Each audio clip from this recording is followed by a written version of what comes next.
Buenas tardes, el día de hoy nosotros vamos a hablar sobre José Vasconcelos. El equipo está conformado por Ángel Jesús Domínguez Sánchez, Dana Paola Palma Ortiz, Emilio Zamora González, Frida Limón Villa, Maya Yazaret Chávez Martínez, Paola Ruiz Chavarín.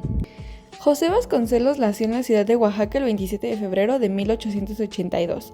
Su nombre completo fue José María Albino Vasconcelos Calderón.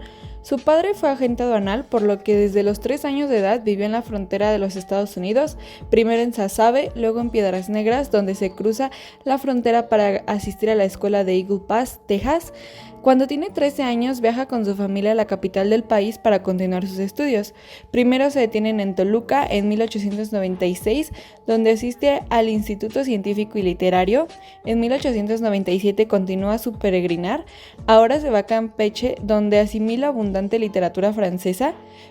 Posteriormente regresa a México, donde se inscribe en la Escuela Nacional Preparatoria, que era baluarte principal del positivismo, y más tarde en la Escuela Nacional de Jurisprudencia, donde se graduó de abogado en 1905.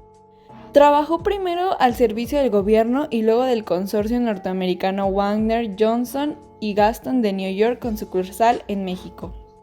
Por ese mismo año forma parte del Ateneo de la Juventud, donde en sesiones maratónicas leían a Platón, Nietzsche, Schopenhauer, Bergson y muchos más autores. Entre los atenistas se encuentra Antonio Caso, Pedro Enrique Sureña, Alfonso Reyes y muchos más personajes que destacan en el campo de letras y en el pensamiento mexicano. En los últimos años del gobierno de Díaz, Vasconcelos fue un opositor, no solo con la pluma, sino participando directamente en un asalto a un cuartel de tropas porfiristas. Formó parte del partido antireeleccionista y apoyó la candidatura de Francisco I. Madero. A la muerte de este fue presentante de la revolución, primero en Washington, luego en Londres. Vencido, Huerta vuelve al país, asiste a la Convención Nacional. Allí se une como ministro de Instrucción de Eulalio Gutiérrez, que fue nombrado presidente provisional por la convención. Al triunfo del movimiento constitucional, salió del país y permaneció al destierro, hasta la caída de Carranza, en que Obregón lo nombró rector de la Universidad Nacional, desde donde organizó y dio coherencia a la educación en sus distintos niveles y buscó la estructura de lo que sería la Secretaría de Educación Pública. Al ocupar la presidencia, Obregón lo confirmó en el puesto de secretario de Educación Pública. Le dio todo su apoyo, lo cual le permitió a Vasconcelos llevar adelante sus tareas y proyectos de 1921 a 1924. Al fin del periodo de Obregón, renunció Vasconcelos para oponerse a la candidatura de Calles a la presidencia. Participó como candidato a las elecciones para el gobierno del estado de Oaxaca, y al perder las elecciones nuevamente salió al exilio. A la muerte de Obregón, Vasconcelos participa como candidato ahora a la presidencia de la República.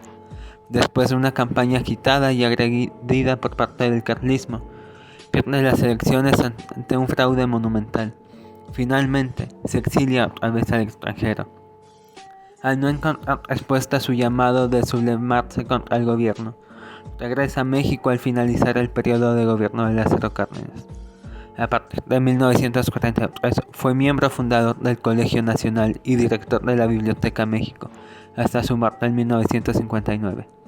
Ante el ámbito filosófico, los libros como Pitágoras, una teoría del ritmo en 1916, el monismo estético en 1918 o la lógica orgánica en 1945, que organizan un sistema fundamentado en el juicio estético, donde la belleza se convierte en una forma superior de la realidad y del método sintético de la música, pone de relieve lo universal en concreto. Él mismo afirmó que su doctrina filosófica era un monismo basado en la estética. En segundo lugar, las obras de sociología y pedagogía como La raza cósmica de 1925 y El bolivianismo y monroísmo de 1934 pone de relieve una concepción antropológica e histórica que postula la formación en Latinoamérica de una raza futura, que acabará imponiendo la forma superior de vida nacida e influida por su temperamento estético, contraponiéndolo a la antigua América anglosajona. La raza cósmica, ensayo sobre la identidad americana, incluye controvertidas ideas sobre la superioridad racial. Vasconcelos hablaba del hombre o la totalidad de su ser en la tercera estructura, que como las anteriores organiza la energía en determinado modo, solo que su organización es más amplia y universal, es decir, puede convertir lo físico y lo biológico de tal suerte que se transforme en una sustancia espiritual trascendente.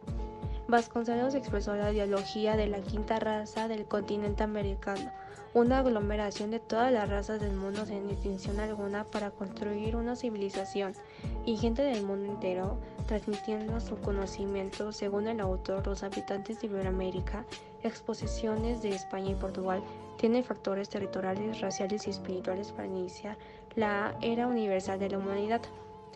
La corta pero densa obra La raza cósmica del ideólogo y político mexicano José Vasconcelos no representa una aventura intersideral de una humanidad amenazada por la destrucción o una búsqueda de conquistas extraterrestres, pero no deja por ello de exponer una extraña ficción futurista. La mencionada obra recoge apuntes relativos a un largo viaje que José Vasconcelos hizo por Brasil y Argentina, así como artículos de su autoría sobre dichos países. La tesis central del libro La raza cósmica son las distintas razas del mundo tienden a mezclarse cada vez más, hasta formar un nuevo tipo humano, compuesto con la selección de cada uno de los pueblos existentes. Se publicó por primera vez tal presagio en la época en que prevalecía en el mundo científico la doctrina darwinista de la selección natural que salva a los aptos, condena a los débiles, doctrina que llevada al terreno social por Gobineau, dio origen a la teoría del ario puro, defendida por los ingleses, llevada a la imposición aberrante por el nazismo.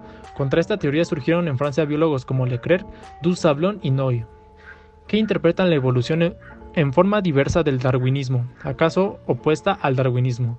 Por su parte, los hechos sociales de los últimos años, muy particularmente el fracaso de la última Gran Guerra, que a todos dejó disgustados, cuando no arruinados, han determinado una corriente de doctrinas más humanas, y se da el caso que aún darwinistas distinguidos viejos sostenedores del spencerianismo, que desdeñaban a las razas del color y a las mestizas, militaban hoy en asociaciones internacionales que, como la UNESCO, proclaman la necesidad de abolir toda discriminación racial y de educar a todos los hombres en la igualdad, lo que no es otra cosa que la vieja doctrina católica que afirmó la actitud del indio para los sacramentos, y por lo mismo su derecho de casarse con blanca o con amarilla. Vuelve, pues la doctrina política reinante a reconocer la legitimidad de los mestizajes y con ello sienta las bases de una función interracial reconocida por el derecho. Si esto se añade que las comunicaciones modernas tienen a suprimir.